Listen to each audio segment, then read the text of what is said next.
take a look at the conditions of the floor. The floor in this kitchen has been compromised just because it's been so long. You can see over here, we're down to the below the tile.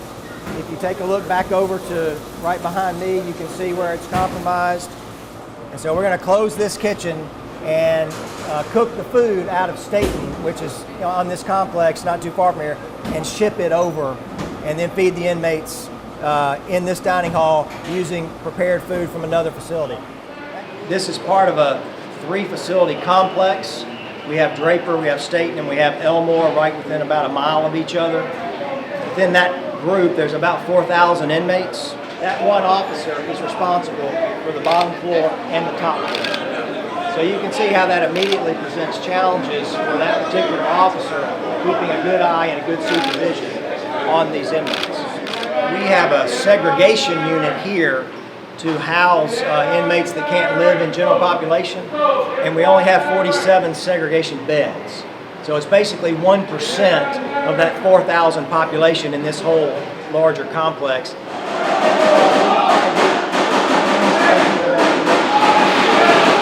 Industry standards say that we should have at least 10%. So we should have about 400 segregation beds in order to effectively manage this population. And so we would argue that would not be a wise way to spend taxpayer dollars.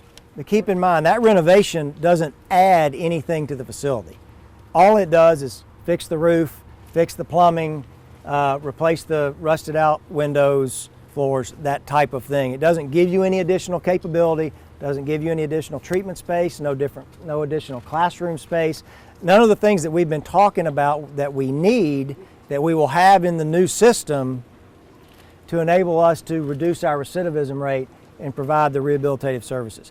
But the real key to that transformation initiative is the things that go on in rooms like this, is the transformative power of education, of treatment, of vocational education in the life of an inmate. 85 to 90% of our inmates are going to go back into society at the end of their sentence or when they get paroled.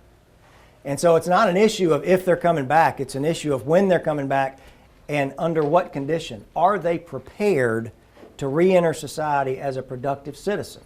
That's the fundamental question for corrections. But are we a Department of Corrections, and are we providing what an inmate needs in their life to be successful when they get out? That's what the Transformation Initiative is all about.